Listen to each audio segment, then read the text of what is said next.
name's Chris. I'm retired. So if anyone wants to know anything about homes under the hammer, purchasing funeral plans and which one you get the best pen with, or sponsoring mangy donkeys in South America, I'm your man. Well, on the subject of daytime television, has anybody seen the programme that's on before Homes Under the Hammer? The one where they scam old people out of money, they scam old people out of their life savings, scam them out of their retirement funds. Anyway, since I've been watching it, I've made £2 grand. So I said I was retired. When I used to work for the NHS. And I was a manager in the NHS, which broadly means you're hated by everybody. But I used to have to make difficult decisions on a daily basis. Now the only decision I have to make is while I'm out on my walk, do I go clockwise around the park or anti-clockwise around the park? You can often see oldies at the park gates.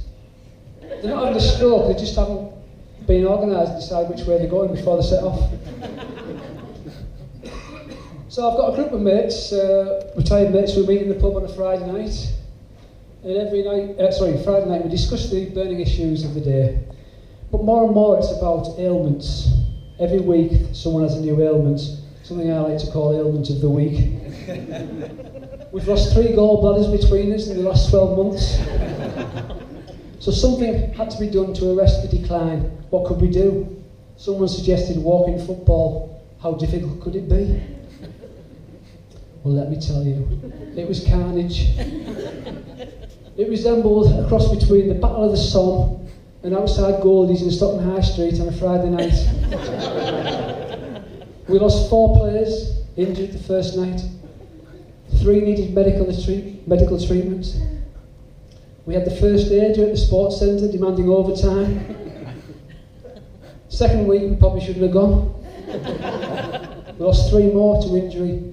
And what was supposed to be helping us with our ailments ended up contributing to ailment of the week. So on a Friday night, as I said, we discuss the burning issues. The burning issues, more and more as we get older, we discuss things like, at what age do you stop trimming your nasal hair and just leave it down to gravity? Which one of us will be the first one to buy a pair of red cords and think it's okay to wear them on a night out? Cole might already have a pair, I don't know. And also, why is it only recently we found out that you can increase the font size on your mobile phone? But with time on our hands, we've had time to come up with new and wonderful hobbies. There's one lad, he likes to go down to Tesco, he buys a bag of frozen shrimps, he takes them home, defrosts the shrimps, and then he arranges them in erotic poses on his dining room table. Then he gets his camera out and he takes photographs from different angles. Oh yes, Dave, he loves his pornography.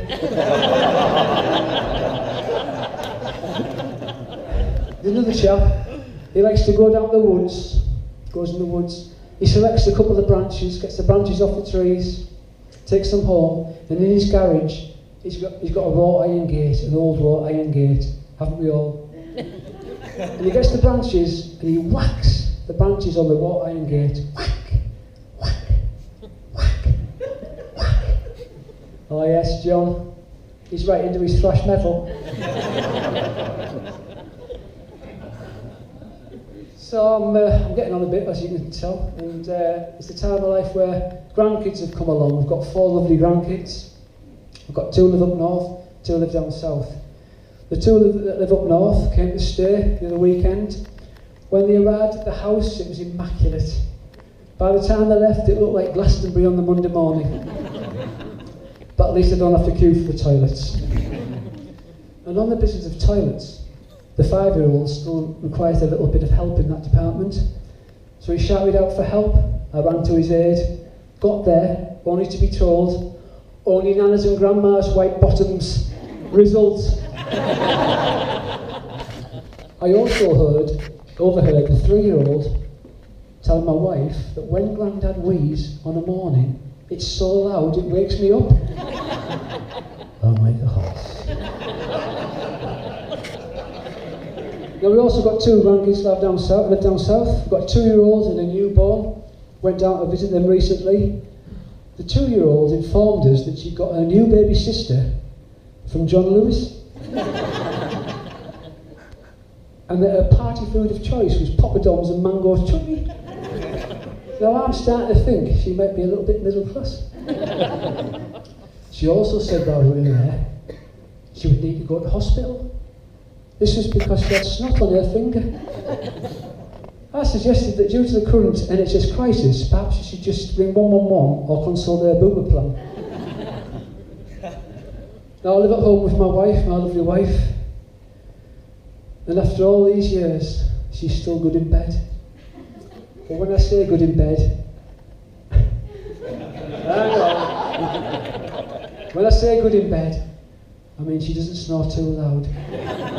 And she always goes out on the landing to fart. She's been going through the menopause over the last couple of years, and she's had most of the symptoms associated with the menopause. But she's had one additional one, an unusual one, and that's been the massive increase in driving advice she gives me on a daily basis. Every time we go out in the car, it's like a driving test reset. All about passion, or we still have passion in our marriage. Passion, passion, passion. Oh, passion. Yeah, she's passionate about shopping, I'm passionate about football. But you know what, the magic still happens. Oh yeah, every year, birthday and Christmas, without fail, the magic still happens. Yeah, she still sells me a fucking carrot. Anyway, I've been looking around the audience tonight and I've seen that there's quite a few over 50s in. So I've left some forms at the box office. What I'd like you to do, if you just put your name, your address and your bank details on the form, I'll send you some information about funeral plans. Thanks very much, Abby.